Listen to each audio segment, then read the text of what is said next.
Well, I wonder, Tim Walz, when were you ever in war?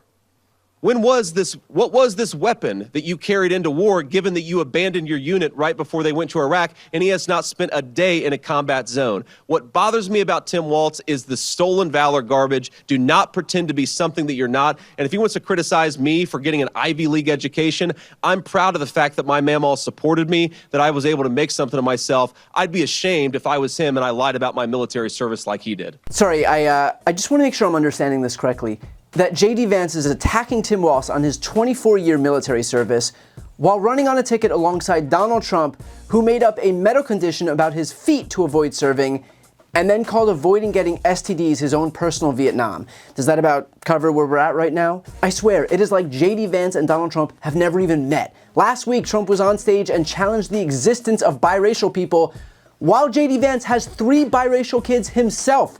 Trump tried to call Biden a threat to democracy when Vance himself called Trump America's Hitler. You don't even need Democrats to attack Republicans. Republicans are embarrassing Republicans all on their own. As for Vance attacking Walz, look, I'm not here to give campaign advice to J.D. Vance, but perhaps attacking someone who served in the National Guard for 24 years of stolen valor might not be the best idea if your goal is to not make yourself look like a giant prick and to alienate a broad swath of veterans in this country who might already be a tad bit wary of the Republican ticket under the guy at the top who called veterans losers and suckers. It's like these people found every demographic group they could and figured out the best way to annihilate themselves from those very people. Also worth noting that Walz served 6 times as long as J.D. Vance, whose stint in the Marine Corps was from 2003 to 2007 and included a deployment to Iraq for 6 months. Apparently 6 months was all it took for Vance to get on his high horse and start attacking other people for not serving for what he views as an adequate amount of time. Even, bizarrely, people who served for literal decades. What Vance is trying to do here is say that unless you serve how he thinks you should serve, then it's not valid. Kind of like how you can practice any religion so long as it's his religion. You can love whoever you want as long as it's the kind of relationship he would approve of. You can dress however you want as long as what he deems appropriate. You can read whatever you want as long as it's books that he likes. Republicans will beat their chests about freedom, but it's only the freedom to comport yourself how they want you to comport yourself. And of course, you won't be surprised to learn that Vance's comments aren't exactly landing the way that he'd hoped. Here's Wisconsin Democratic Party Chair Ben Wickler schooling Vance on national TV.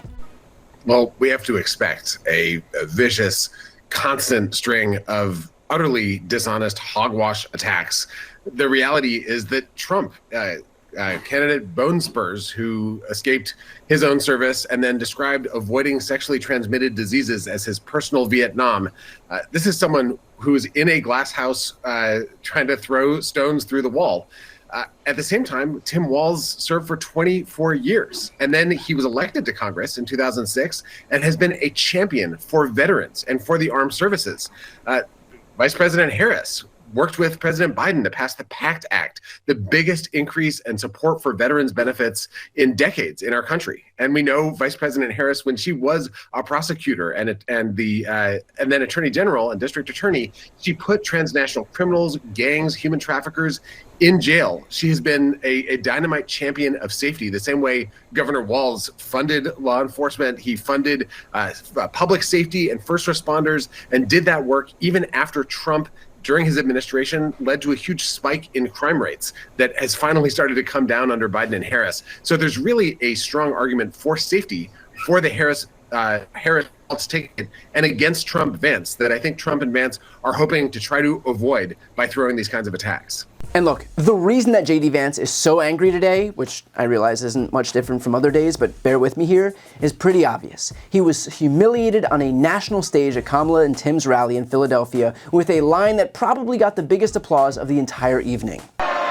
J.D. Vance literally wrote the foreword for the architect of the Project 2025 agenda.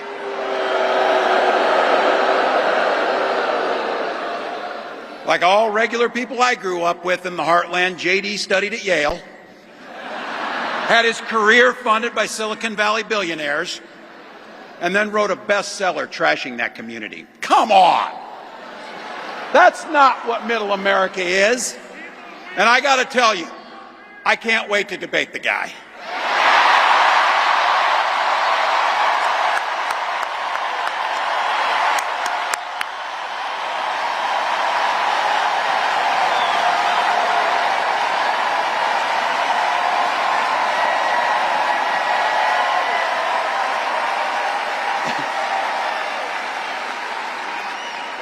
That is if he's willing to get off the couch and show up. So, you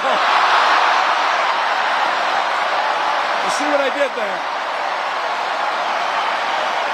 So yeah, if you're wondering why Vance might be just a tad bit salty, it's because he's currently nursing third-degree burns. But what's especially clear here is the tone difference between the two sides, Walz and Vance. Mark Cuban summed up this perfectly. He tweeted, "I think there is a lot of confusion on the role of the VP in 2024. Pre-election, the job is to campaign, period, end of story. The right move in a 100-day or less sprint to election day is to add the best campaigner, the person who can connect to voters, particularly undecided voters, and get them excited to vote for your candidate in a way that matches the vibe and tone of the candidate. What the VP thinks about policy will make for polite conversation on the campaign plane, but is totally meaningless. The contrast between Walz and Vance could not be any more stark. Walz talks about joy, hope, and the future while being a strong counterpuncher. Vance doesn't talk much about the future at all, doesn't convey positive vibes at all. He is almost exclusively negative, other than talking about his candidate. That contrast could end up being the difference. Here's the thing, Cuban is right that Vance is selling fear, and that's probably not going to be as resonant as selling hope, but Vance is selling fear expressly because he is channeling the message of the guy at the top of his ticket. Trump has always been a demagogue. He came into office in 2017 on a message of expelling immigrants because he said they were raping your wives and selling drugs to your kids. He came into office amid promises of a Muslim ban because he was whipping up fear about them. He leans into trans panic. He lies about liberal women aborting babies after birth. The stock market had a single bad session this week, and he literally said that we were in a depression. He said Tim Walz would unleash hell on America.